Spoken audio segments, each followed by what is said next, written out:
Ustadz Mudiman, kami persilahkan.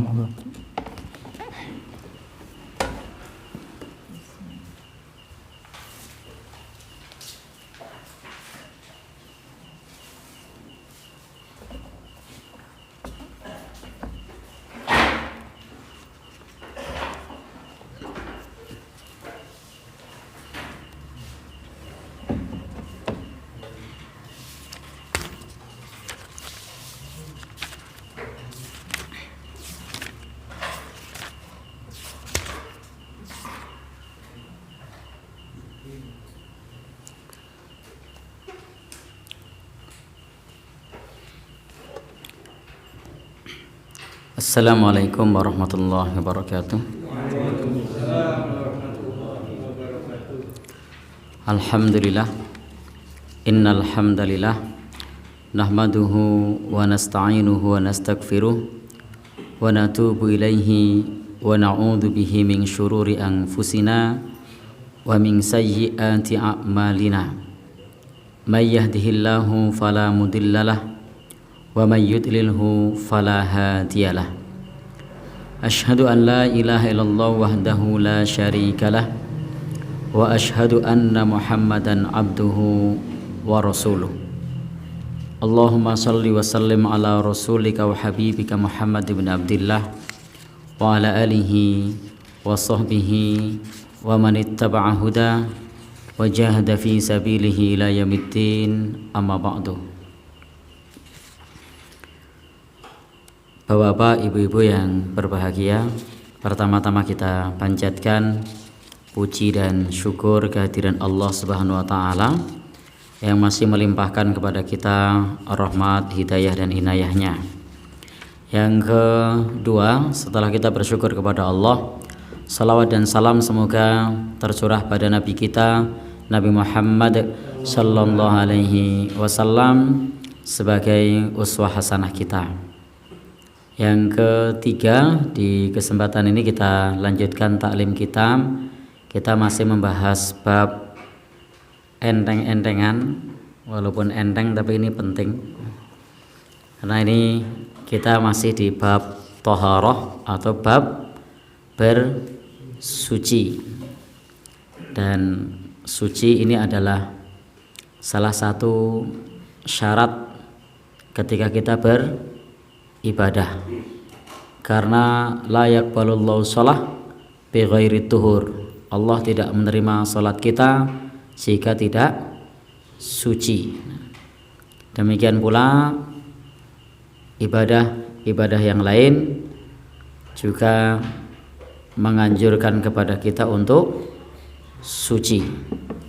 Maka pelajaran yang terkait dengan bersuci itu menempati posisi yang penting di dalam agama kita, sampai Nabi bersabda at-tuhur syatrul iman, bahwa suci itu setengah dari iman. Bukan an-nadhafatu minal iman, tapi at-tuhur syatrul iman. Suci itu setengah dari iman. Karena kalau kita sudah menguasai tentang bab bersuci atau kita sudah bersuci, maka itu sudah setengah, karena di dalam ibadah itu setengahnya adalah bersuci. Maka kalau kita sudah wudu, tinggal sholatnya, karena tidak mungkin sholat tanpa berwudu dan tidak mungkin sholat tanpa bersuci. Maka bersuci itu setengah dari iman, sehingga bab thaharah itu termasuk bab yang penting yang tidak boleh kita tinggalkan. Ini perkara fikih. Para ulama mazhab yang 4 memiliki pandangan yang berbeda-beda, tetapi pada intinya bahwa segala sesuatu yang sifatnya najis, kotor, itu kita diminta untuk menghilangkannya. Jadi kita diminta untuk menghilangkan najis atau yang disebut dengan bersuci. Dan pada umumnya dari pandangan ulama mazhab yang 4, yang namanya najis itu dihilangkan dengan air. Maka nanti salah satu pembahasan yang terkait dengan bersuci itu adalah bahasan tentang air. Nah, bahasan tentang air itu termasuk topik bahasan yang sangat mendasar di dalam bab thaharah. Baik, untuk yang pertama, najis ini dihilangkan dengan cara apa? Nah, para ulama memiliki pandangan yang beragam. Silahkan disimak di situ atau dibaca bahwa di dalam mazhab Hanafi, pakaian yang terkena najis bisa dibersihkan dengan disiram air walaupun hanya marrotan wahidah, meskipun hanya satu kali. Ini berbeda dengan yang fikih yang biasa kita pelajari. Fikih yang bisa kita pelajari itu bukan hanya marrotan wahidah, bukan hanya satu kali, tetapi misalnya di situ dianjurkan untuk hilang warna, bau, rasa, dicuci sebanyak 3 kali dan seterusnya. Tetapi dalam mazhab Hanafi ternyata cukup marrotan wahidah, cukup 1 kali saja, asalkan inti dari najis yang terlihat sudah hilang. Jadi inti dari najis yang terlihat sudah hilang. Inilah yang biasa disebut dengan najis ainiyah. Kemarin sudah dibahas secara kasat mata, sudah tidak ada inti dari najis tersebut. Maka kalau kemudian dicuci, maka di sini untuk dicuci dia bisa dengan air yang mengalir. Tetapi kalau disiram dengan air hanya sekali, maka itu sudah cukup. Kalau kemudian airnya tidak mengalir, maka dia harus diulang dengan 3 kali mencuci. Jadi beda antara disiram sama dicuci. Yang disiram tadi 1 kali, tapi kalau dicuci airnya tidak mengalir, dicelup apa dikobok?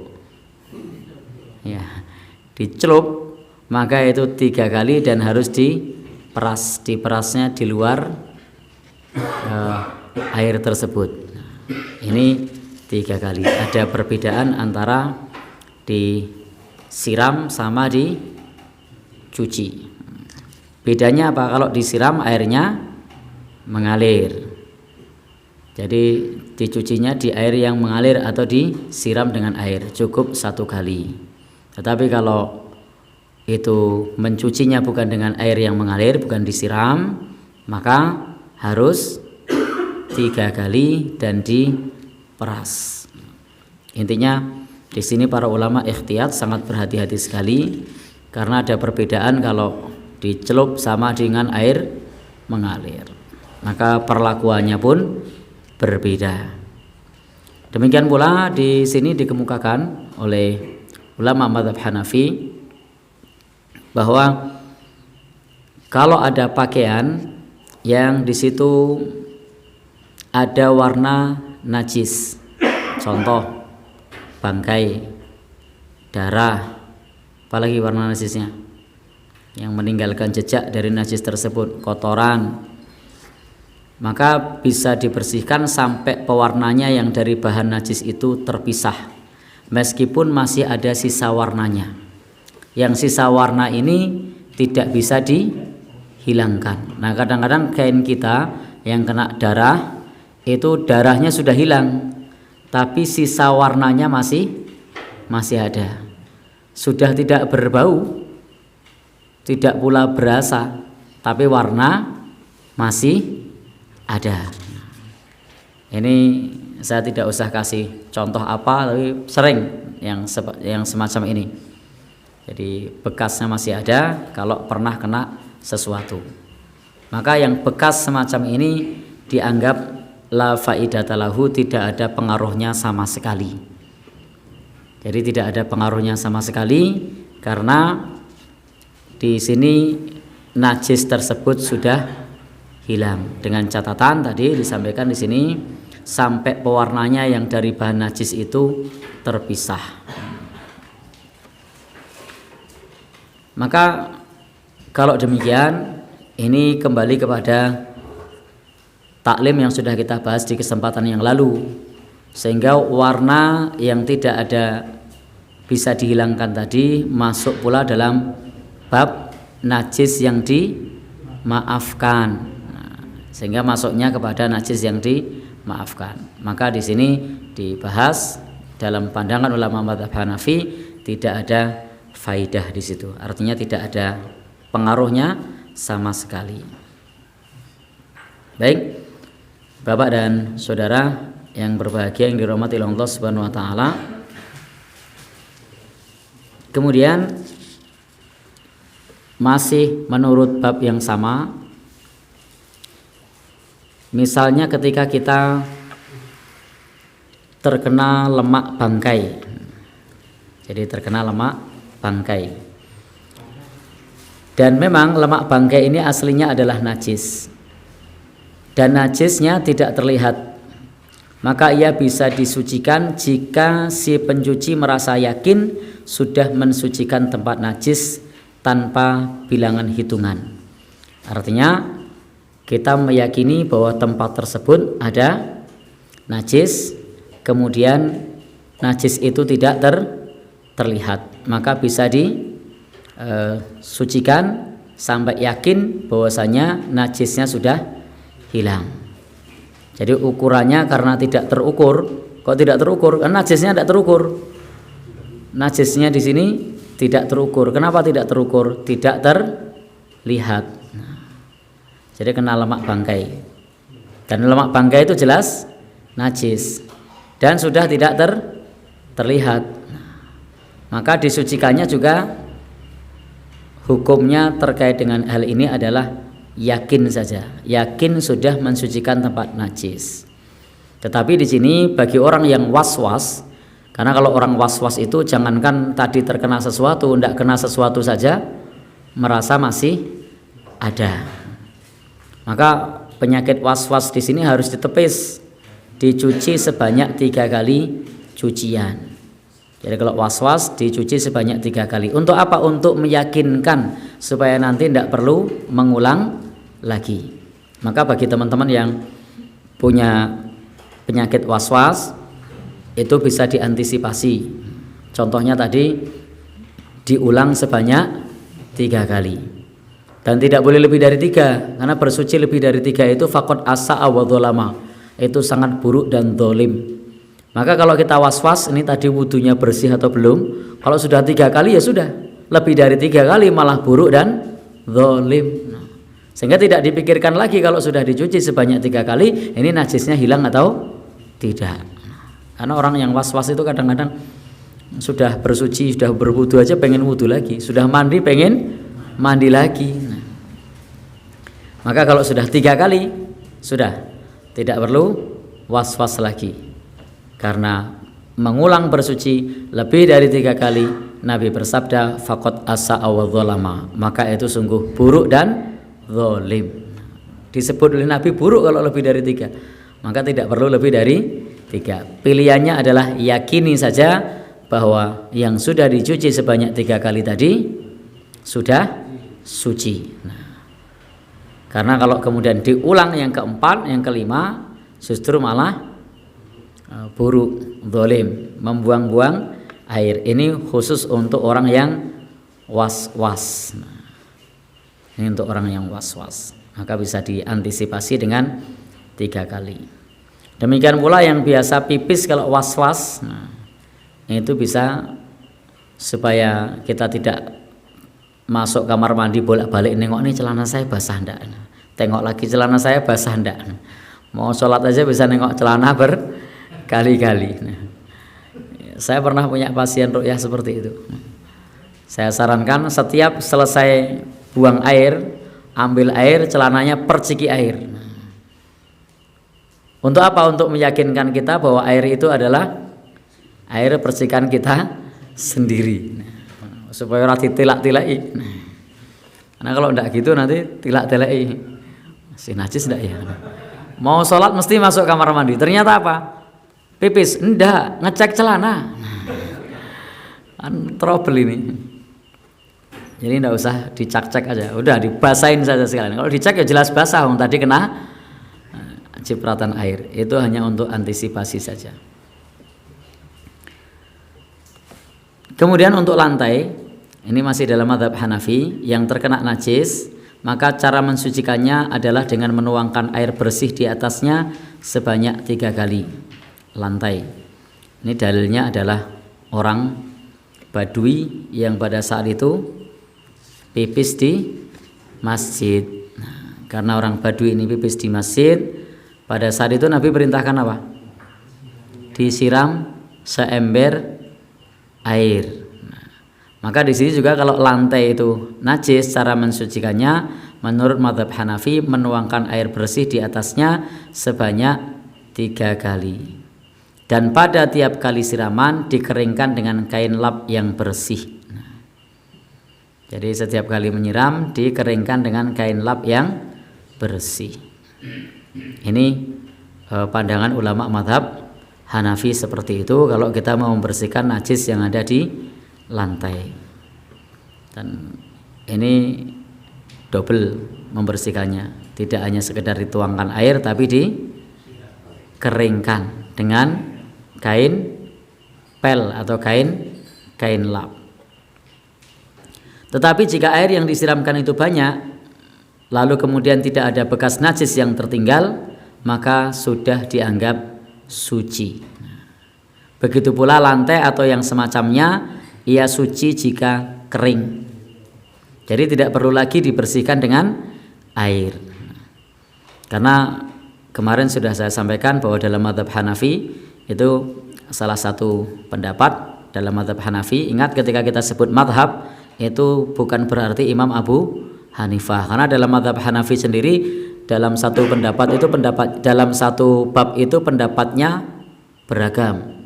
Demikian pula dalam mazhab Hambali dalam satu bab itu pendapatnya beragam. Sama juga ketika disebut mazhab Syafi'i, itu bisa jadi ada ulama mazhab Syafi'i yang pendapatnya berbeda. Karena mazhab itu adalah sekumpulan ulama yang ada di dalam mazhab tersebut, tidak mesti yang dikemukakan oleh Imam Asy-Syafi'i ketika disebut mazhab Syafi'i. Sama juga di sini ketika disebut mazhab Hanafi. Maka salah satunya yang dibahas di dalam mazhab Hanafi adalah bahwa yang bisa mensucikan najis itu adalah ketika terkena sinar matahari kemudian kering. Apa saja yang ada di muka bumi ini yang terkena sinar matahari kering, maka najisnya dianggap hilang. Meskipun nanti ada silang pendapat kalau kemudian kasur, tapi prinsipnya bahwa di dalam mazhab Hanafi salah satu yang dianggap bisa mensucikan adalah ketika kering terkena sinar matahari. Contohnya di sini adalah lantai yang kering. Maka kalau lantai itu kering, tidak perlu lagi dibersihkan dengan air, karena dianggap suci, sudah terkena sinar matahari. Gimana, Pak? Oh, kalau bau berarti meninggalkan jejak, tidak dianggap suci. Jadi di sini adalah kering, tidak meninggalkan jejak, tidak ada atharnya. Kalau ada athar bau berarti masih ada najis. Kalau ada athar, ada pengaruhnya, misalnya tadi bau, berarti masih. Jadi tidak berbau, kering, nah, sudah terkena sinar matahari, tidak ada jejaknya di situ, maka tidak dihukumi najis, dihukumi suci. Maka untuk badan, kalau tadi untuk lantai atau tanah dan seterusnya, selama dia kering dan tidak ada athar yang menunjukkan bahwasanya itu adalah najis, maka dihukumi suci. Nah, untuk badan maka menjadi suci jika dihilangkan najis yang nampak. Jadi najisnya yang nampak kalau di badan, baik yang dari depan maupun dari belakang, maka sudah dianggap suci, yang tampak-tampak. Karena toharoh itu kalau dalam kajian fikih itu ada dua macam. Pertama adalah toharoh badani yang zahir dan toharoh batini yang batin. Yang zahir itu apa? Contohnya badan, pakaian, tempat itu zahir. Nah kalau batin itu membersihkan hati kita dari syirik, dari jengkel, benci, mangkel, pemeneh, iri, dengki, gondu. Itu termasuk toharoh juga, tapi toharoh batin. Jadi tauhidnya perlu didandani. Adapun selain badan cukup dengan perkiraan secara garis besar. Jadi selain badan cukup dengan perkiraan secara garis besar. Wes dikumbah ping 3 rak ya wis resik. Nah, jadi cukup dengan perkiraan secara garis besar. Memang dalam mazhab Hanafi ini untuk mengenai cara bersuci cukup longgar dibandingkan mazhab yang lain. Karena memang di dalam mazhab Hanafi seperti itu. Kemudian untuk alat-alat makan minum yang najis, maka ia ada 3 macam. Yang pertama adalah porselen, kemudian kayu, dan logam atau semacamnya. Maka cara mensucikannya ada 4 cara. Jadi cara mensucikannya ada 4 cara. Yang pertama dibakar. Jadi kalau dibakar, nah sudah hilang najisnya. Jadi bisa najis itu dihilangkan dengan cara dibakar. Meskipun nanti ketika kita membaca mazhab berikutnya bahwa asapnya itu juga najis. Tapi dalam mazhab Hanafi tidak. Nah, dalam mazhab Hanafi kalau sudah dibakar najisnya hilang, bukan malah menyebar ke mana-mana. Nah, jadi kalau najis dibakar ya sudah hilang. Yang terkait dengan alat makan. Kemudian yang kedua dipahat. Contohnya alat makannya terbuat dari kayu, jadi piring saka kayu atau centong dari kayu. Kok ada najis ya sudah dipasah berarti pahat atau diusap dan dicuci. Jadi ada 4 cara: dibakar, dipahat, diusap, dicuci. Nah, ini menyesuaikan saja. Jadi menyesuaikan saja mana yang bisa dibakar, mana yang bisa dipahat, mana yang bisa diusap, dan mana yang bisa dicuci. Kalau besi ya jangan dipahat. Piring beling ya jangan dipahat. Pecah. Sehingga tidak perlu dirinci di sini mengenai masalah cara membersihkan najisnya. Intinya di dalam mazhab Hanafi itu untuk membersihkan najis khususnya alat-alat makan bisa dengan cara dibakar, dipahat, diusap, dan dicuci.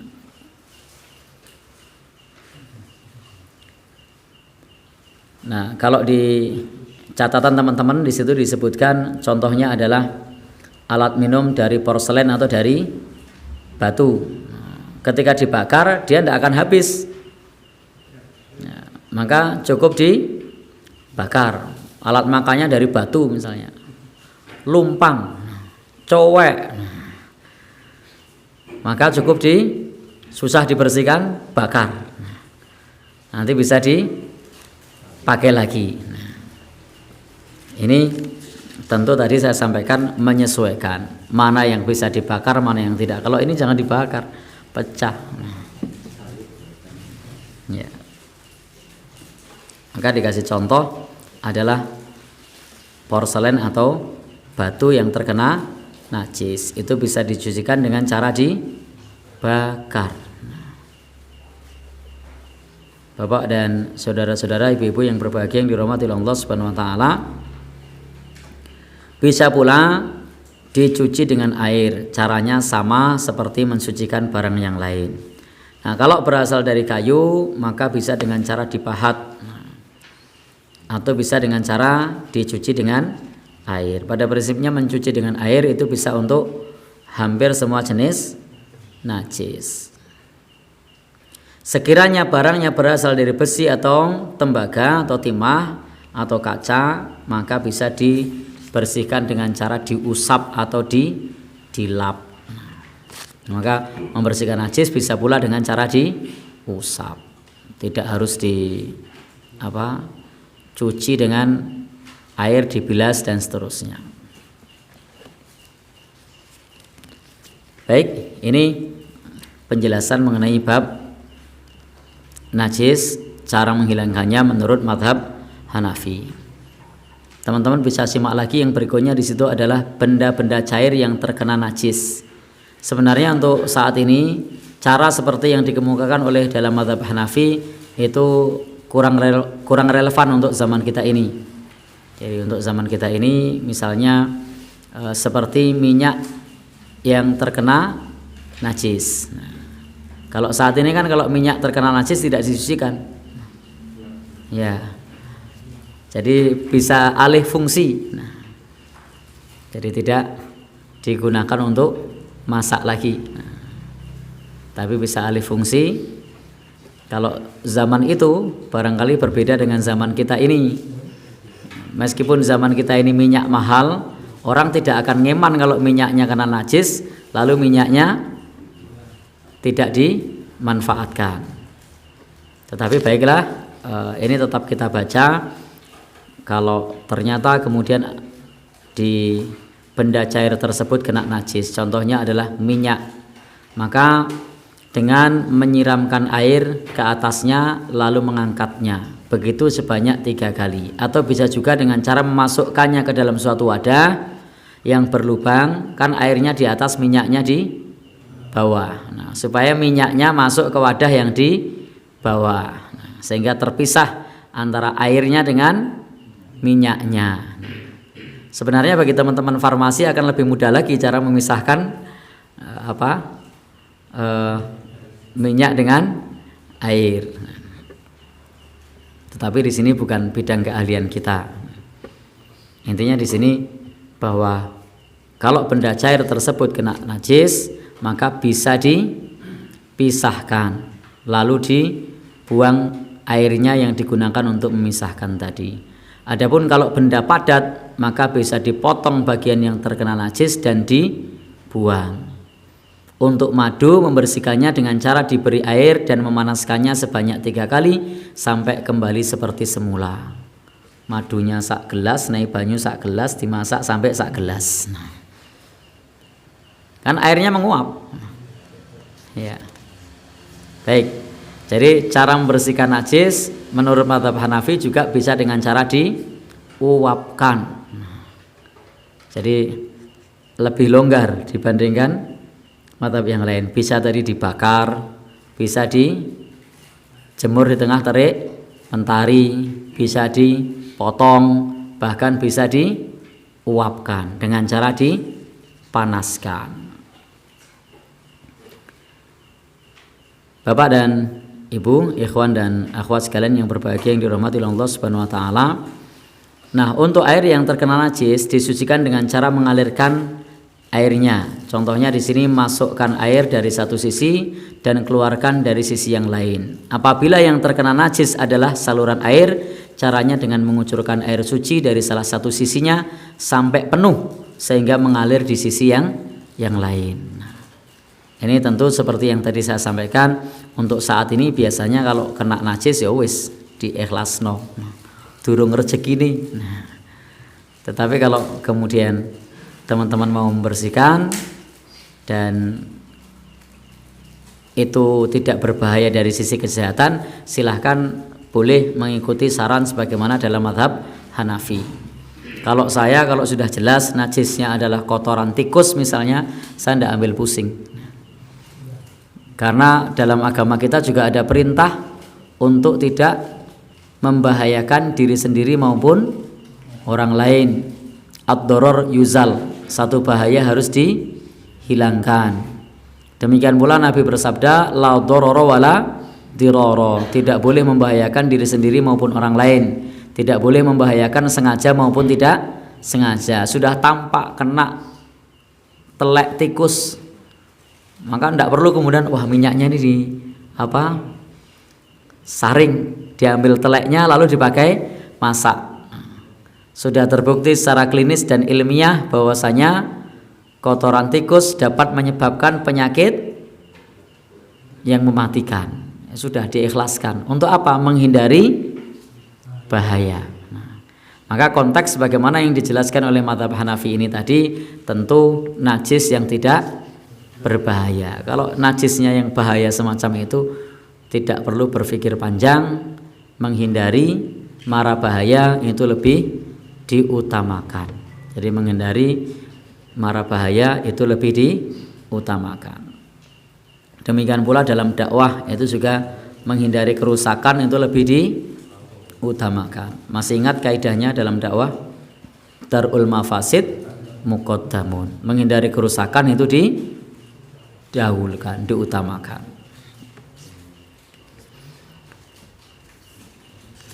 Baik Bapak dan Saudara yang berbahagia yang dirahmati Allah Subhanahu wa taala. Kemudian cara pensucian yang lain. Cara pensucian yang lain. Yang pertama, itu bisa dilihat halaman 40. Menggosok, yaitu dengan cara mengusap tempat yang terkena najis dengan usapan yang kuat. Jadi najis bisa dihilangkan dengan cara menggosok. Tidak disebut dengan air di sini. Jadi bisa dihilangkan dengan cara menggosok. Maka jangan kaget nanti kalau ada orang yang membersihkan najis digosok. Karena memang dalam mazhab Hanafi bisa membersihkan najis dengan cara digosok. Kemudian yang kedua dengan cara menggaruk. Tahu menggaruk? Ya, mengorek-orek. Jadi dikerik, dikukur. Jadi dikerik atau dikukur. Atau bisa dengan batang kayu. Contohnya adalah di sepatu atau di sendal. Dengan syarat najisnya kelihatan meskipun basah. Jadi di sendalnya terkena najis. Nah, apa yang dilakukan? Tidak harus dicuci. Ini mazhab Hanafi ya. Nah, ini mazhab Hanafi. Dalam mazhab Hanafi tidak harus dicuci, tapi bisa digaruk pakai tangan. Lu ini pakai tangan atau pakai batang kayu. Jadi garuk pakai tangan atau pakai batang kayu. Selain batang kayu pakai kerikil ya oleh, kerakal ya oleh, watu ya oleh. Intinya pakai tangan. Baik, selama najisnya kelihatan bisa digaruk dengan cara itu. Ini bukan tidak berdalil. Tetapi di sini dalil yang dipakai adalah sebagaimana Rasulullah sallallahu alaihi wasallam pernah bersabda, "Idza jaa ahadukum ila babil masjid," apabila kalian pergi ke pintu masjid, maka Nabi bersabda, "Falyaqlib na'laihi," hendaknya sendalnya dibalik. Fa in ra'a fihi ma syai'a, kalau melihat di sandalnya itu sesuatu, maksudnya najis, falyamsahhuma, maka usaplah keduanya. Nah, jadi Nabi ngendika, maka usaplah keduanya. Fa innal arda lahuma tahur. Nah, karena sesungguhnya tanah itu suci bagi keduanya, bagian bawahnya. Karena sandal tadi kena tanah, setelah kena tanah lalu kena najis. Maka begitu najisnya dihilangkan, yang tersisa adalah tanah, maka itu dianggap suci. Ini dalil yang dipakai di dalam mazhab Hanafi. Jadi sebelum masuk masjid sendalnya dilihat dulu. Kenapa? Karena masjid di waktu itu lantainya tidak terbuat dari tanah, apalagi seperti di sini ini keramik atau granit ya, marmer. Di sini marmer. Maka kalau di sini marmer ya tidak disarankan teman-teman masuk pakai sendal. Maka pakai sendal di sini karena memang pada saat itu para sahabat juga sholatnya pakai sendal karena masjidnya langsung beralaskan tanah. Karena masjidnya langsung beralaskan tanah, sebelum masuk masjid sandalnya dicek. Oh, ada kotorannya, dicutik sih. Nah, lalu kemudian baru melanjutkan untuk masuk masjid. Nah, Kalau dilihat tidak ada, ya tidak perlu dicutik. Nah, dicutik itu apa tuh ya? Intinya paham ya? Tidak perlu dibersihkan pakai kayu misalnya. Artinya dalam hadis ini Nabi tidak memerintahkan mencuci sendal. Jadi Nabi tidak mengatakan kalau kamu melihat sesuatu maka cucilah. Tapi Nabi katakan fa in ra'a fihi ma syai'a, kalau kamu melihat sesuatu maka usaplah. Nabi tidak mengatakan maka cucilah. Sehingga kalau kita gunakan pandangan mazhab Hanafi ini ada kelonggaran kalau najis yang terdapat dalam sendal atau sepatu, cukup dicutik selesai, tidak usah dicuci. Kalau gitu jorok dong. Ini tidak jorok, faktanya ini di masjid. Adakah tempat yang lebih mulia daripada masjid? Ini di masjid loh. Tapi Nabi kemudian memerintahkan untuk diusap. Nah, inilah hujah yang dipakai oleh mazhab Hanafi. Kemudian yang berikutnya mengusap. Tadi sudah kita sampaikan, termasuk tadi menggaruk, mengorek atau dengan batang kayu. Kemudian berikutnya mengusap, yakni mengusap bekas najis sampai hilang. Ini tentu barang yang permukaannya mengkilat atau halus. Contohnya adalah pisau, pedang, cermin, kaca, termasuk alat-alat rumah tangga. Apalagi sekarang sudah ada namanya tisu basah misalnya. Jadi bisa dilap. Juga bisa dibersihkan dengan cara diusap. Bagian anggota badan yang bekas bekam juga cukup diusap dengan lap bersih yang basah. Lap bersih yang basah apa sekarang? Ya tisu basah. Maka tisu basah dalam pandangan mazhab Hanafi itu bisa membersihkan najis. Bisa membersihkan najis. Sehingga kalau ada yang tanya gimana dengan tisu basah, najisnya bersih enggak? Jawab saja mazhab Hanafi boleh. Karena memang kadang-kadang masyarakat itu butuh solusi yang memudahkan. Misalnya kita lagi bepergian jauh, kemudian menjumpai ada najis masih di atas kendaraan misalnya. Kalau harus turun dulu, repot. Padahal di situ sudah ada tisu basah, maka cukup pakai tisu basah. Apalagi bawa anak kecil, tisu basah itu menjadi solusi, kecuali meyakini bahwasanya harus dengan air mengalir, maka silahkan tetap dibersihkan sesuai yang Anda yakini. Tetapi sesungguhnya Nabi sendiri mengajarkan kepada kita istijmar. Tahu kemarin istijmar? Membersihkan ketika BAB dengan batu, itu namanya istijmar. Istijmar itu najis yang tersisa itu makfu, dimaafkan. Nah, media untuk istijmar itu bisa pakai tisu, sehingga meskipun pakai tisu maka itu membersihkannya tetap sah, sehingga tidak masalah pakai tisu basah ataupun tisu kering. Karena pakai batu saja 3 kali, adapun yang tersisa itu najis makfu. Ya memang masih terasa lengket. Kerasa enggak? Ada yang pernah? Ya. Mbok menawa ada yang pernah ke hotel gitu kan? Karena biasanya orang-orang hotel yang begitu. Oh, ternyata bukan hotel, pesawat. Tapi di hotel juga pakai tisu, Pak ya? Oh ya. Baik. Meskipun ada air, kadang-kadang di situ ada yang menyediakan tisu. Baik. Ya utamanya di pesawat, selama ada air maka pakailah air.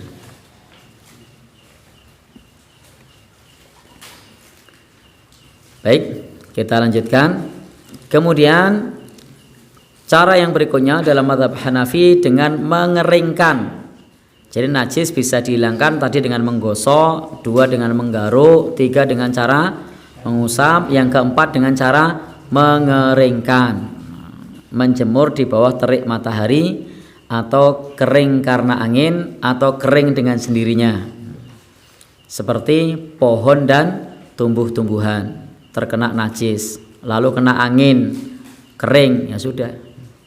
Meskipun di sini disebutkan berbeda dengan karpet dan tikar atau yang semacamnya yang sifatnya bisa dibawa atau dipindahkan, karena ia tidak suci kecuali dibersihkan dengan air.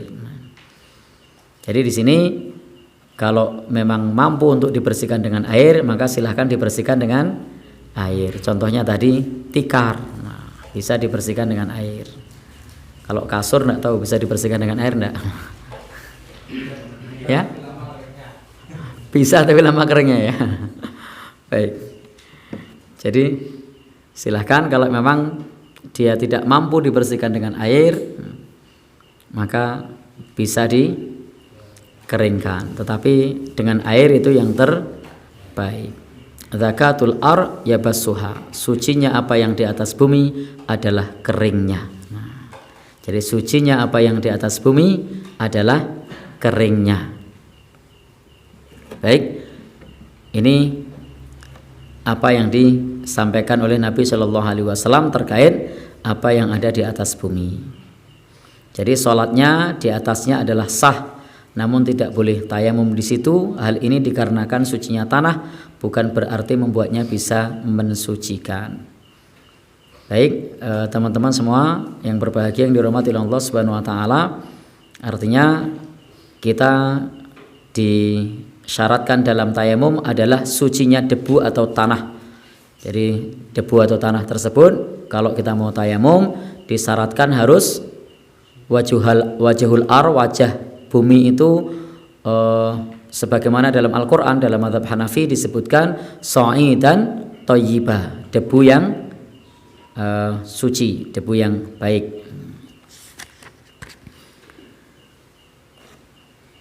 Kemudian yang berikutnya mengerik. Jadi ada menggaruk, ini ada mengerik.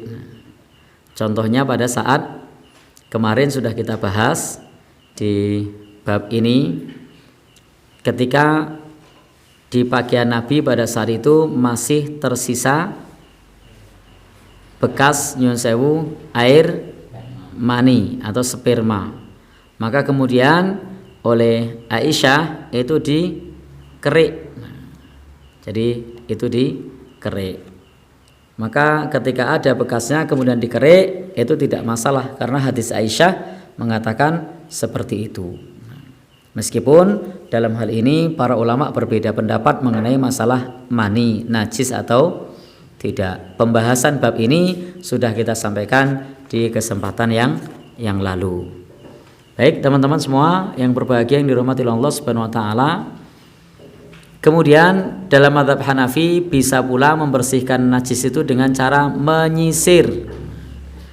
Jadi disisir bisa membersihkannya dengan disisir. Kalau memungkinkan dibersihkan dengan disisir.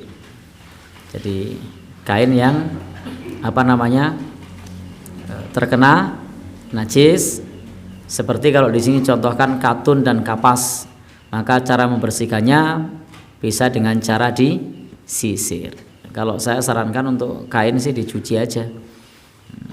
Tetapi memang dalam mazhab Hanafi disisir itu juga boleh. Ada banyak alternatif untuk membersihkan kalau di dalam mazhab Hanafi.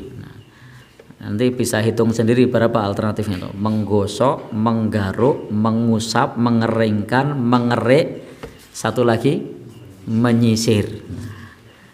Jadi dan kita barangkali tidak menemui dalam madhab lain yang alternatifnya banyak seperti yang dikemukakan oleh madhab Hanafi.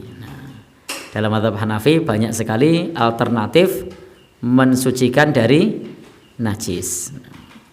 Maka untuk yang semacam ini bagi kita sifatnya situasional.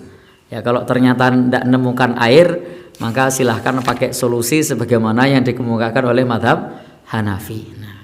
Jadi ada kalanya ketika kita bermadhab itu intikal madhab karena terbentur situasi. Contohnya seperti di negeri kita misalnya memahami kalau bersentuhan lawan jenis itu wudunya batal. Tetapi ketika di Masjidil Haram di putaran tawaf pindah madhab. Ya, Jadi intikal madhab itu, pindah madhab itu intikal madhab. Kenapa? Ya situasinya memang tidak memungkinkan untuk tidak intikal madhab. Musim haji lagi rame-ramenya, sentuhan lagi. Ya sudah. Kalau wudhu jauh, berapa kali wudhu? Berapa kilo lagi jalannya? Bolak-balik begitu. Ya.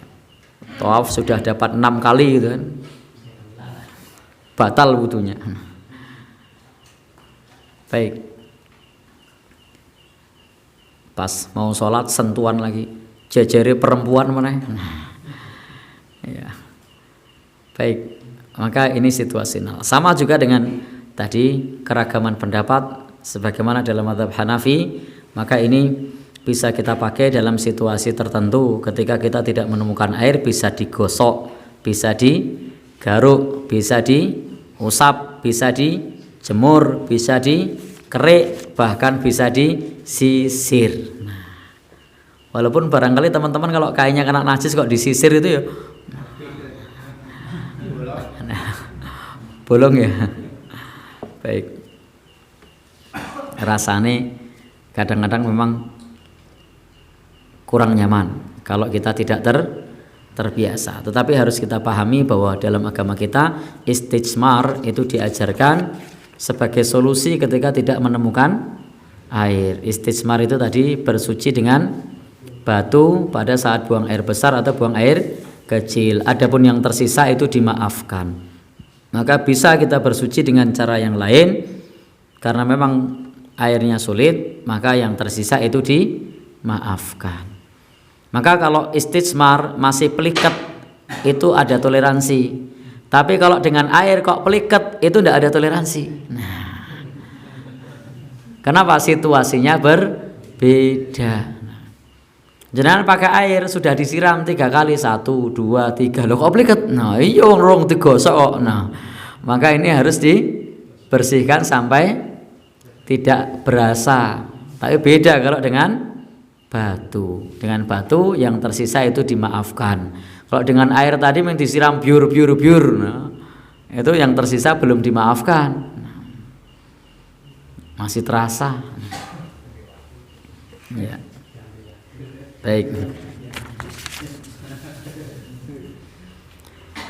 Berikutnya mazhab Maliki. Kalau tadi mazhab Hanafi, sekarang mazhab Maliki. Dalam mazhab Maliki, tempat yang terkena najis cara mensucikannya adalah dengan menyiramkan air meskipun hanya sekali. Ini juga sama dengan apa yang dikemukakan oleh ulama mazhab Hanafi, bisa disiram dengan air.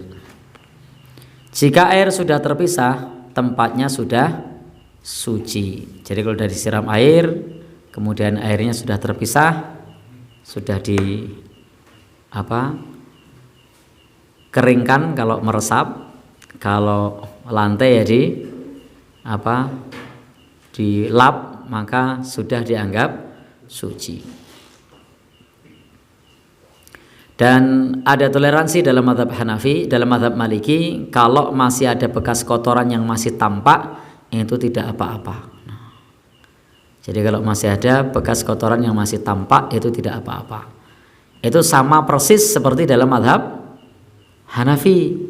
Dalam mazhab Hanafi tadi, kalau najis intinya sudah dihilangkan, tapi warnanya masih. Tapi kan inti najisnya hilang, yang tersisa tinggal warnanya. Nah sama dalam mazhab Maliki juga begitu. Nah, jadi masih tampak bekasnya, bukan kotorannya, tapi bekas kotorannya. Bisa dibedakan ya? Bukan kotoran, tapi bekas kotoran. Bukan darah, tapi bekas darah. Nah,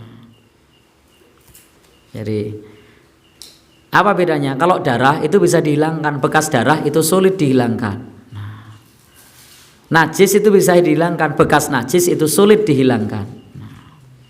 Sehingga dalam mazhab Maliki maupun Hanafi sama-sama menganggap keduanya sebagai najis yang dimaafkan, sehingga tidak dianggap najis, maka hukumnya la ba'sa bihi, tidak apa-apa, dengan syarat rasa najisnya harus hilang. Ini tidak perlu dijilat ya, dikira-kira aja.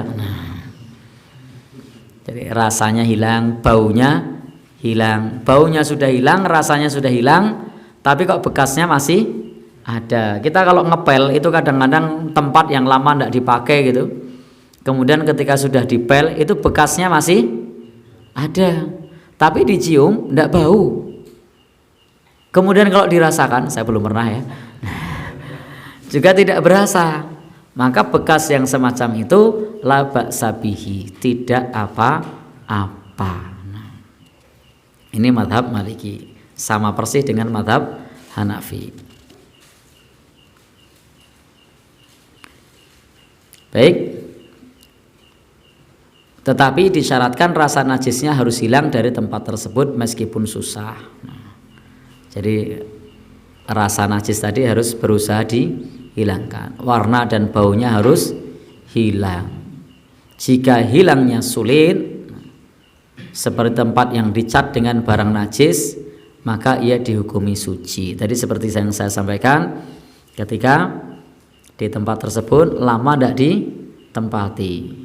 Begitu dipel, sudah pakai super pel, bahkan oleh nyiram ya wis bola bali, tapi asarnya itu, bekasnya itu masih ada. Pernah enggak ngepel gitu? Pernah. Atau misalnya pakaian yang terkena darah. Di bekas pakaian itu kalau pakaiannya putih nampak banget tuh. Dicium enggak bau.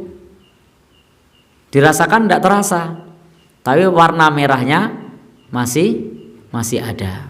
Maka itu tidak apa-apa, dia dihukumi suci. Maka di sini disebutkan tidak perlu menggunakan air panas.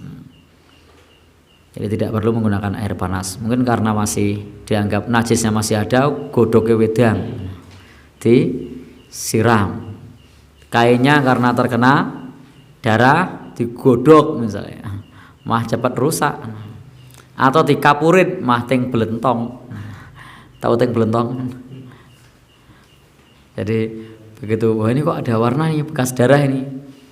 Begitu dikapurit, warna yang lain ikut pudar. Di sini juga disebutkan tidak pula harus dengan sikat cuci atau sabun atau yang semacamnya. Intinya sudah ikhtiar sampai hilang dan masih ada bekas, maka bekasnya hukumnya la ba'sa bihi, tidak apa-apa.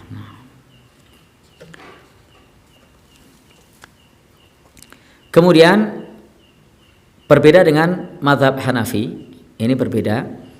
Ketika pada pakaian, tikar, sepatu atau sendal yang diragukan kena najis apa tidak, maka dipercikkan air sekali saja, yakni dengan mencipratinya dengan air yang suci, sekalipun ternyata siramannya tidak mengenai semua bagian yang terkena najis. Jadi cukup dipercikkan air di bagian yang dicurigai ada najis. Jadi kalau ini berbeda dengan mazhab yang sebelumnya.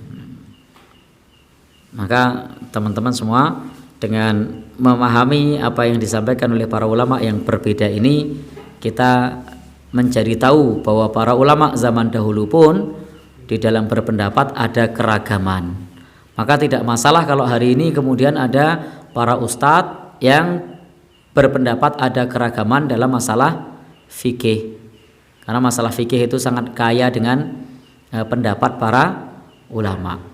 Sehingga tidak perlu mempersoalkan dan tidak perlu mengadu domba ustadz, karena ustadz itu bukan domba. Jadi bertanya kepada ustadz, ustadz saya mau tanya, menurut ustadz X, begini-begini, bagaimana pendapat anda? Ngadu ini namanya nih.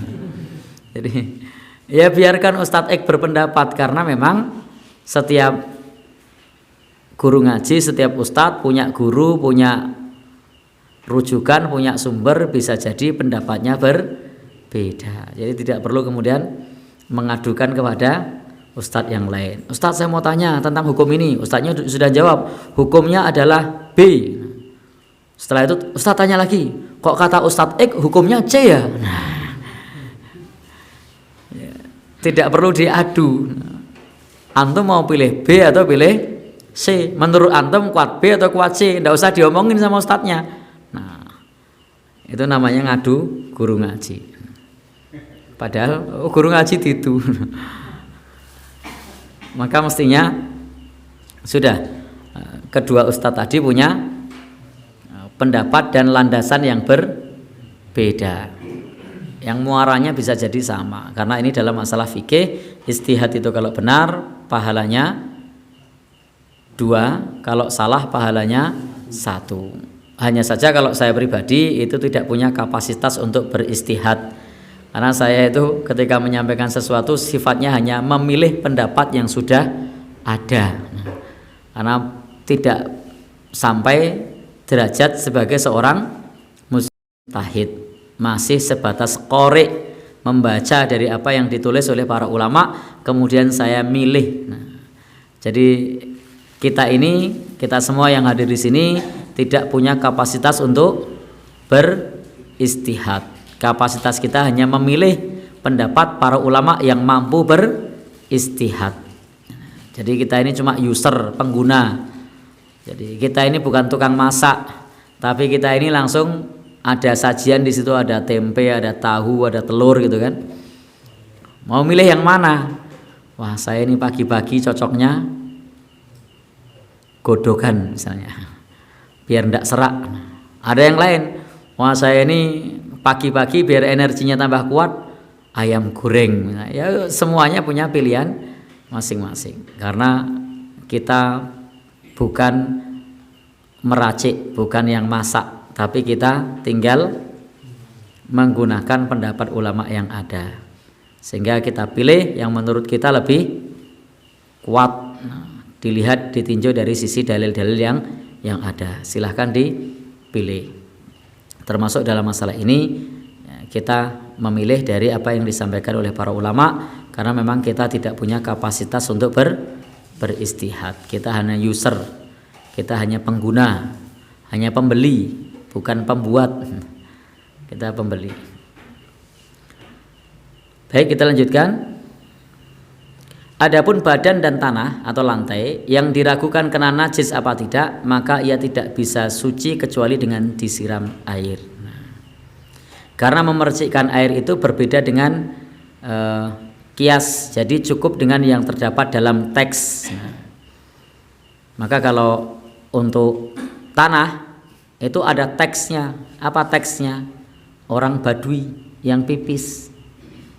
Maka tidak bisa disamakan dengan sendal, karena ada teks hadisnya.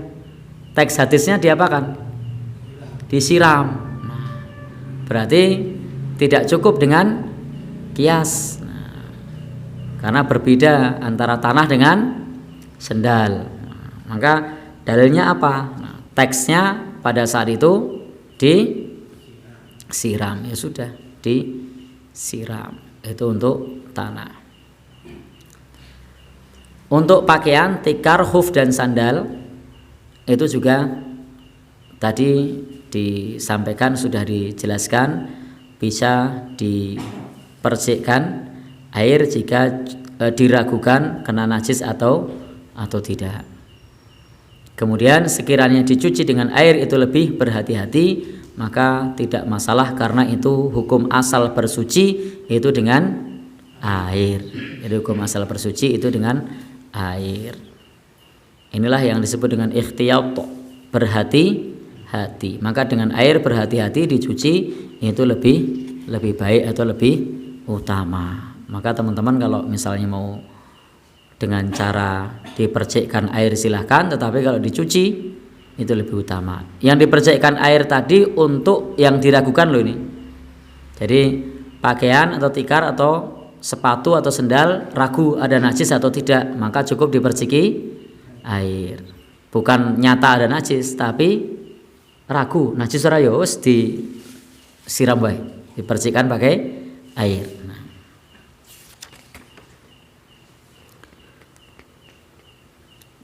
Kemudian yang berikutnya masih menurut mazhab yang sama, kalau lantai tersebut tidak yakin atau ragu-ragu ada najis atau tidak, maka cukup disiram dengan air sebanyak-banyaknya sampai inti najis dan sifat najisnya hilang. Jadi ini juga berdasarkan perkiraan, kira-kira. Tentu dalilnya sama. Dalilnya apa? Orang Badui yang pipis di masjid. Jadi ketika ada orang Badui yang pipis di masjid, maka Nabi memerintahkan untuk disiram dengan air. Maka cukup disiramkan air di atasnya. Adapun benda cair seperti minyak zaitun, minyak samin dan madu, maka ia menjadi najis jika terkena najis meski hanya sedikit dan tidak bisa disucikan dengan cara apapun. Nah, saya lebih sepakat dengan mazhab Maliki ini dibandingkan dengan apa yang disampaikan oleh ulama mazhab yang Hanafi yang di awal tadi. Tetapi kalau teman-teman mau pakai pendapat ulama mazhab Hanafi, silahkan boleh. Nanti kalau minyaknya kena kotoran, silahkan disiram air kemudian dipisah. Kalau saya memilih pendapat mazhab Maliki, ketika kena najis ya, tidak bisa dimanfaatkan meskipun hanya sedikit. Sehingga minyak zaitun kena najis, minyak goreng kena najis, madu kena najis, ya wis lah direlakan untuk dialih fungsikan. Tidak untuk apa? Dimasak, tapi alih fungsi. Dienggo apa biasanya? Nah, campur katul misalnya. Apalagi intinya bisa dialih fungsikan atau bahkan bisa dibuang jika itu membahayakan. Madhab Hambali. Ya, sedikit lagi nggih. Ini tidak disemprit, saya sudah lewat jam 9. Biasanya ciri khas saya itu kalau jam berapapun mulainya, selesainya jam yang sama gitu. Cuma di sini hukum itu tidak berlaku. Ya karena apa?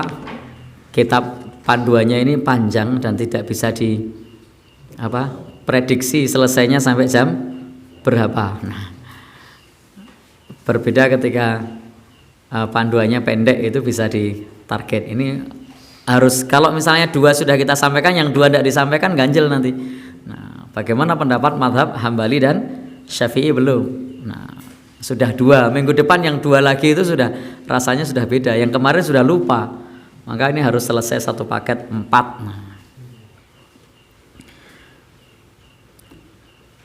Baik, teman-teman semua yang berbahagia yang dirahmati Allah, barang yang terkena najis dibersihkan sebanyak 7 kali sampai bersih, di mana tidak ada najis yang tersisa setelah 7 kali pembersihan. Nah, jadi mazhab mazhab Hambali itu mensucikan najis itu dengan air suci pada selain tanah dan yang semacamnya.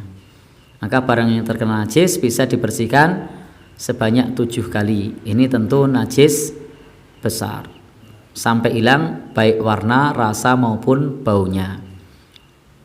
Sekalipun najisnya tidak hilang kecuali pada pembersihan yang ke-7. Sekiranya najis itu berasal dari segawon, apa segawon nggih? Anjing atau babi atau yang terlahir dari keduanya, maksudnya terlahir dari keduanya itu persilangan antara babi dengan hewan lain atau anjing dengan hewan lain, maka wajib ditambahkan tanah yang suci atau sabun atau yang semacamnya pada salah satu dari 7 hitungan tersebut. Nah, jadi di dalam mazhab Hambali sabun itu bisa menggantikan tanah. Baik, teman-teman semua yang berbahagia yang dirahmati Allah Subhanahu wa taala, namun tetap yang utama dengan tanah. Jadi yang utama tetap dengan tanah, meskipun ada alternatif sabun. Dan bagi kita tidak familiar ketika pakai sabun. Kalau saya lebih istilahnya dalam hal yang semacam ini, karena teks nasnya ada dengan tanah, maka kita bersihkan dengan tanah. Nah, kita bersihkan dengan tanah karena Nabi bersabda aulahun nabi turab, salah satunya dengan tanah. Berikutnya untuk benda yang menyerap najis, contohnya tadi pakaian, maka dengan memerasnya setelah disiram air. Jadi diperas setelah disiram air. Diperas kapan? Sebatas tidak merusak pakaian. Adapun benda yang tidak menyerap najis, maka cukup dicuci dengan cara menyiram air sebanyak 7 kali. Nah, jadi madhab Hanafi, madhab Hambali nyucinya tidak cuma 3 kali, tapi sampai 7 kali. Nah, ini lebih hati-hati lagi nih. Oleh ngumbah ping pitu. Kalau mau dicuci 7 kali ya monggo. Karena memang madhab Hambali menyebutkan dicuci sebanyak 7 kali untuk peralatan dapur dan rumah tangga. Sedangkan benda yang menyerap najis tetapi tidak bisa diperas, maka cukup disiram air dengan menekannya atau meletakkan sesuatu yang berat di atas tempat yang terkena najis tersebut pada tiap kali mencucinya. Maksudnya digosok dengan ditekan. Jadi le ngosok iki rada mantep. Nah, dikosoki rada mantep. Berapa kali? 7 kali. Teman-teman sudah pernah belum bersihkan najis 7 kali? Pernah? Oh ya, ternyata teman-teman sudah praktek madhab Hambali. Nah, jadi ada kalanya kita tuh mempraktekkan sesuatu belum tahu ilmunya, setelah dikaji, oh ternyata kemarin tuh madhab Hambali. Nah, baik. Sehingga di dalam masalah ini nanti kalau ada najis itu kalau cepet-cepetan mensucikan, ini madhab Hambali yang paling lama. Jadi misalnya ada Mas Ilyas, ada Mas Agus, ada Mas Eko begitu kan, sama membersihkan. Yang satu Mas Eko pakai madhab Hanafi, Mas Agus pakai madhab Maliki, Mas Ilyas pakai madhab Hambali. Itu yang paling lama nanti madhab Hambali. Lu kok kowe rampung? Ya, aku Hambali kok. Ya, 7 kali. Maka untuk berikutnya, seperti tumpukan batu yang keras dalam bangunan, cukup mengguyurkan air dalam jumlah yang cukup banyak sampai hilang inti najisnya. Jadi ada kata kuncinya air yang banyak. Lah kalau untuk pipis bayi yang masih menyusui, cukup dicelupkan ke dalam air. Hal yang sama juga untuk muntahannya. Baik, terakhir madhab Syafi'i. Madhab Syafi'i kita sudah sama-sama tahu karena sering mengkaji untuk madhab Syafi'i. Najis mughaladhah kita sudah tahu, salah satunya dengan tanah sebanyak 7 kali. Nah, kita sudah sama-sama tahu di dalam masalah ini. Kemudian yang berikutnya, membersihkan najis itu ada 3 cara. Pertama, mencampur air dengan debu. Jadi najis yang tadi, najis besar yang mughaladhah. Kemudian yang kedua, air disiramkan ke tempat yang terkena najis, kemudian baru diletakkan tanah debu di atasnya. Cara yang ketiga, diberi tanah atau debu lebih dulu, kemudian baru dibersihkan dengan air. Kalau saya biasanya milih yang ketiga. Tidak tahu teman-teman biasanya yang mana? Mencampur air dengan debu atau dengan tanah, dicampur banyune karo lemah, lalu dibuat menggosok. Nah, ini cara pertama. Jadi golek lemah dicampur banyu, lalu digosok. Cara yang kedua, air disiramkan ke tempat yang terkena najis, kemudian baru tanah. Ini kerja 2 kali. Nah, air sudah dikasih, dibersihkan air, lalu kasih tanah. Berarti setelahnya disiram lagi enggak? Iya. Kalau yang ketiga, ini semuanya legal ya dalam mazhab Syafi'i. Pendapat ulamanya ada 3 cara ini. Yang ketiga adalah dengan tanah dulu, baru disiram dengan air. Saya secara pribadi memilih yang ketiga. Teman-teman yang mana? Baik, teman-teman semua yang berbahagia yang dirahmati Allah Subhanahu wa taala. Ini sudah jelas mengenai masalah membersihkan najis mughalladhah. Artinya untuk najis besar caranya seperti ini. Untuk rinciannya silahkan nanti dipelajari di rumah. Nah, untuk najis mukhaffafah, najis ringan, yaitu dengan mencipratkan air. Untuk contohnya sudah sering dikutip pipis bayi laki-laki yang belum makan selain ASI. Nah, sebagaimana sabda Nabi, yuksalu min baulil jariyah wa yarushu min baulil ghulam. Dicuci untuk kencing perempuan dan diciprati untuk kencing bayi laki-laki. Nah, kalau untuk yang najis mutawassithah, najis sedang, itu ada najis hukmiyah, najis yang tidak tampak. Hukmiyah itu hukum najisnya ada tapi tidak tampak. Dan yang kedua adalah najis ainiyah.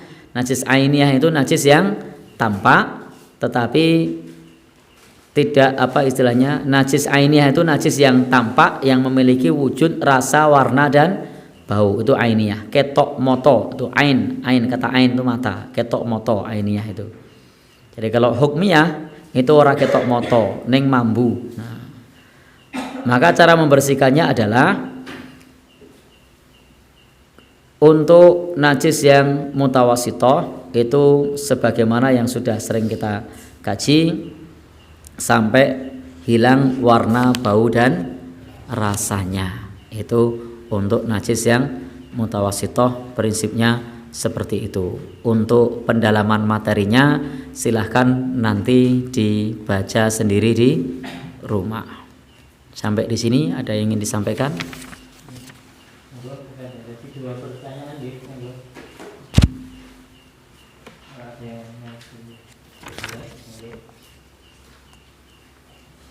Tidak ada, alhamdulillah.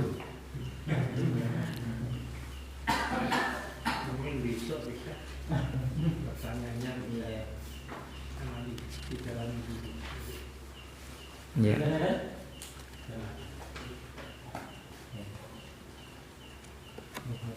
Baik, tidak ada.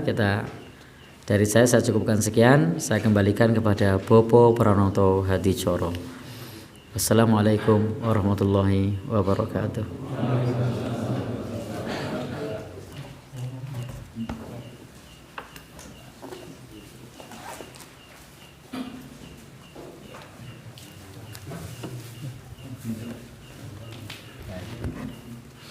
Alhamdulillahirrahmanirrahim. Jazakumullah khairan kepada Ustaz Mujiman yang telah menyampaikan materinya. Semoga dapat bermanfaat bagi kita semuanya. Amin. Terus selanjutnya yaitu untuk lain-lain yaitu pengumuman. Monggo kepada Pak Suti kami persilakan. Assalamualaikum warahmatullahi wabarakatuh.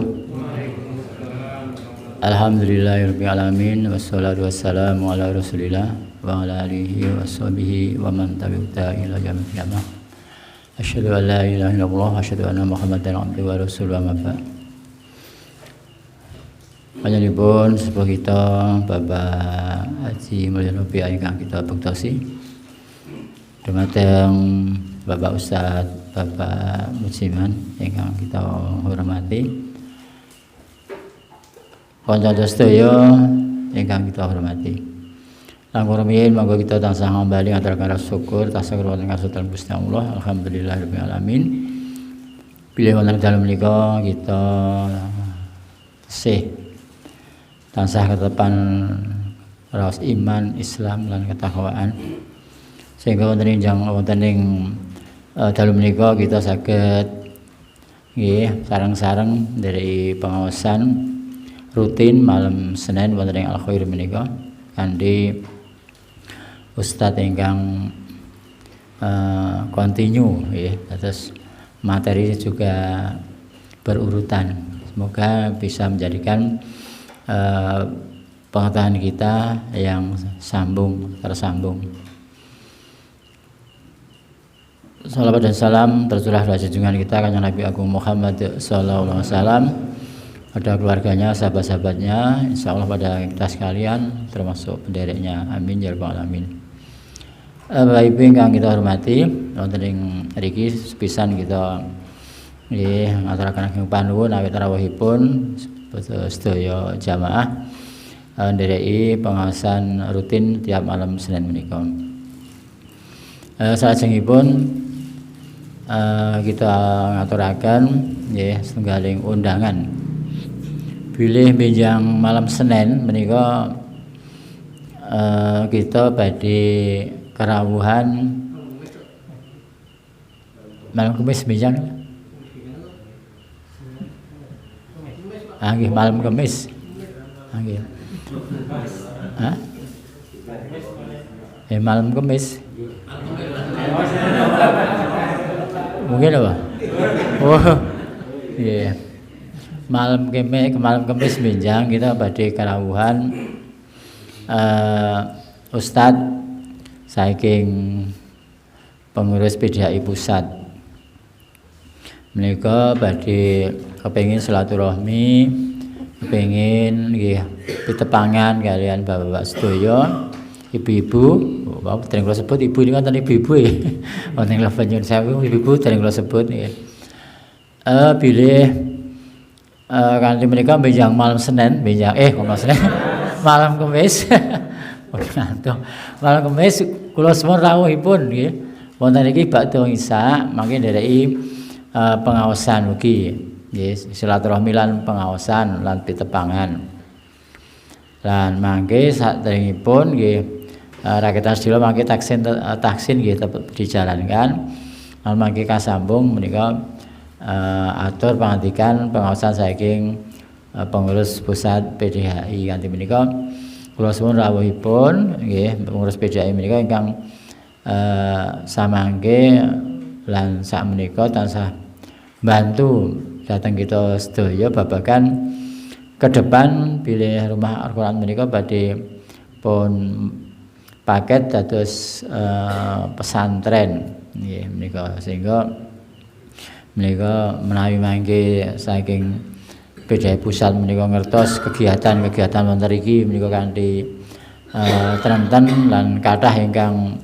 ndereki menika mangke insyaallah kita badhe matur nyuwun dukungan menika mangke langkung gampil kanthi menika dukungan panjenengan kita suwun kanthi jenengan benjang malam Kamis menika rawuh wonten ing ngriki menika salajengipun Bapak sekalian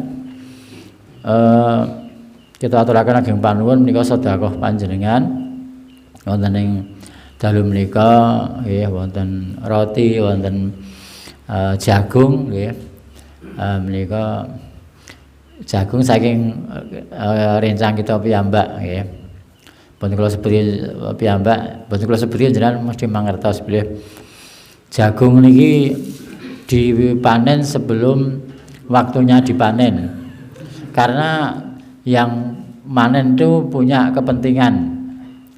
Satu kepentingannya diambil daunnya untuk kambingnya, jagungnya untuk temannya. Itu jadi nanam jagung dengan tujuan difungsi. Satu untuk daunnya untuk kambing, itu nanti jagungnya yang sudah bisa dimakan itu untuk sedekah. Alhamdulillah monggo jenengan saged sedekah yang lain. Ngoten nggih menika. Alhamdulillah nggih.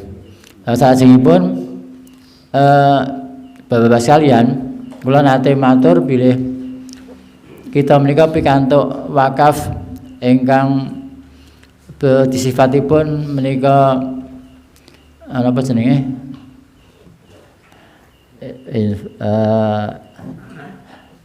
Tanah ingkang wonten Purwodadi nggih. Menika monggo mbok menawi kagungan pitepangan menika dipun biwarakaken lan dipun tedahaken bilih tanah menika nggih menika supados dipun saged dipun beli dapat dipun tumbas nggih menika karena menika menawi tanah menika sampun payu menika mangke badhe kita agem-agem pembangunan fisikipun tanah wakaf ingkang sebelah kilen menika Jadi untuk membangun besar-besaran menika kita tesih nenggo payune tanah sing wonten Purwodadi niku. Purworejo, jalan Purworejo menika ke kiri sedikit mangke wonten perapatan Purwodadi niku wonten terminal niku kilene kira-kira 100 meter. Jalan raya, jalan besar menika. Nggih. Nah, menika wakaf ning hibah, wakaf ning dihibahkan. Jadi wakaf boleh dijual untuk pakai untuk kepentingan selanjutnya kagem pembangunan wakaf wonten iki. Menika terus kita tenggo-tenggo nggih. Menawi wonten monggo. Nek mboten nggih nderek didongake mawon. Nderek didongake mugi-mugi cepet payu. Ngaten. Nggih. Menika alhamdulillah dugi dinten menika sampun kathah ingkang sami mbantu kagem pembangunan fisikipun. Menika sampun ketinggal bataku wonten, pasir wonten, watu wonten, terus wingi sampun kita aturaken bilih kita nampi nota pengambilan besi sebanyak 100 lonjor 12 full gedhenipun. Terus dinten niki kita nampi jariah pembangunan Al-Khair menika wujudipun nota yang berisikan semen 30 sak A 60.000 1.800.000. Niki sesuk le juga nek pun nggih nika diawiti. Nggih. Niku sampun nggih. Insyaallah mangke susul menyusul. Nggih, lajeng ingkang kagem mega proyeknya niku wau nunggu tanah niku wau. Ya tanah niku mangke nek payu namung oleh det 1,3 miliar. 1,3 miliar niku mangke nek payu. Niku mangke nek payu terus mangke nggih mbangun. Terus iso le do ngaji ya teng mriki ya teng mriko. Terus putra wayah panjenengan saged mangke pun titepaken wonten mriki kagem pesantren selanjutnya makaten. Nggih. Nika nyuwun didongake nggih cepet payu. Nggih, wis monggo oleh usaha bau pikir, bau pikir. Nggih nika. Insyaallah mangke nek donga bareng-bareng ya kek cepet payu kek saged dipun ginakaken. Nggih. Salajengipun kagem malam Sabtu, nggih malam Sabtu alhamdulillah tetap berlangsung menika dua ustadz untuk malam Sabtu, dua ustadz bergantian. Wingi menika badhe kita beberapa ustadz, namun setelah kita pikir mangke malah repot oleh ngelek napa le ngubungi mangke nek dong lali barang napa nek mangke nek dong mboten sempat malah kita kelabaan. Langsung kita tetapkan dua. Sepisan menika panjenenganipun Bapak Haji Hendarto menika ahli tafsir. Malam Sabtu tafsir sampun pun mulai wingi. Terus mangke malam Sabtu menika biar tidak apa tempuk materi yang Pak Haji Hendarto tafsir, lajeng yang setunggal panjenenganipun Bapak Haji Mulyono menika kita suwun pembahasan 1101 hadis pilihan.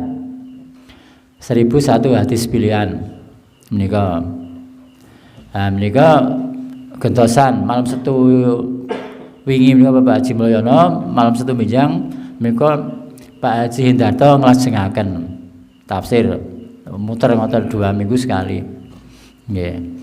Bapak-bapak monggo kasuwun menawi wonten wekdal ingkang ragi longgar monggo malam Setu jam 8 dugi jam 09.00. Nggih, monggo mangke pun dereki ugi kagem nambah-nambah seserpan dalam amal ibadah kita. Nek ra iso pendak malam Setu nggih dikala senggang Monggo daripada turu sore tindak dateng Al Khair ndadai tafsir lan utawi 1001 hadis pilihan menika. Lajeng kagem malam Senin kita putuskan satu saja. Satu saja. Bapak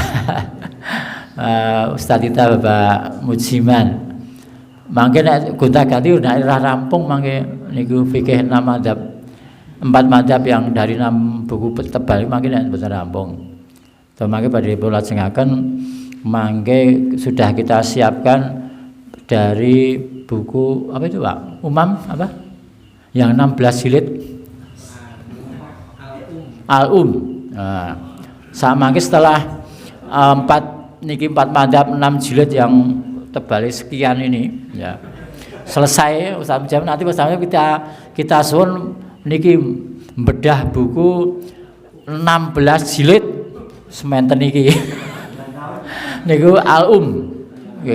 Sudah ada di perpustakaan kita ya Pak Jumlah. Tinggal mangke ngedal kita sing teng plastik saniki. Pak 6 rampung ganti sing 16 Pak. Mugi-mugi kalau Pak Mul tesih urip. Ya.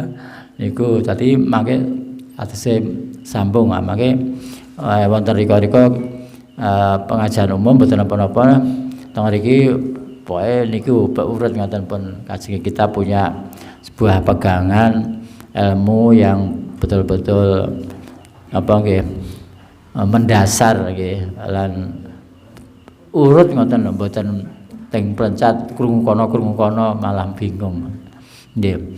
Mekaten salajengipun saking ibu-ibu nggih menika untuk gelombang 4 menika WA kula wingi niku dugi wingi niku 6 Pak Elias pinten lho gangsal 11 nggih kita butuh 20 gelombang 4 tinggal 9 insyaallah mangke beberapa hari selesai dan akan kita laksanakan yang gelombang 4 untuk bisa masuk di Al Khair sami kata saya nunggu puntukan takon wae jeneng napa Pak kula saged mlebu dinta sirien dereng kebak kula ngoten niku warung ngaji kok lho angelan ngoten niku warung ngaji kok dadak kon antri ketika wah ini kita karena kita ya konsultasi pada ustazahnya Pak kuotanya 20 oh iya kula nang ngoten ya ini pun 11 nggih ini ku insyaallah beberapa hari nanti pun kebak monggo istri-istri panjenengan nek dereng dereng daftar utawi wonten kesempatan monggo pun dereki nggih menika sepatus bapakne yo ngaji ibuke yo ngaji ngoten nggih makaten Bapak-bapak sekalian Bapak Ibu sampun jam 11:30 kanthi menika saking kita cekap yang ngapunten wekdal kita kunduraken bijang kasambet malih. Assalamualaikum warahmatullahi wabarakatuh. Ya kula mriki malih. Ibu. Oh nggih. Ya. Bu sinten? Oh nggih, Ibu. Oh nggih, niku mangke panama nggih nggih napa nggih keraketan mawon tidak seberapa nilainya nggih kenang-kenangan mawon. Nggih, makaten dal kula kunduraken Mas Ilyas monggo.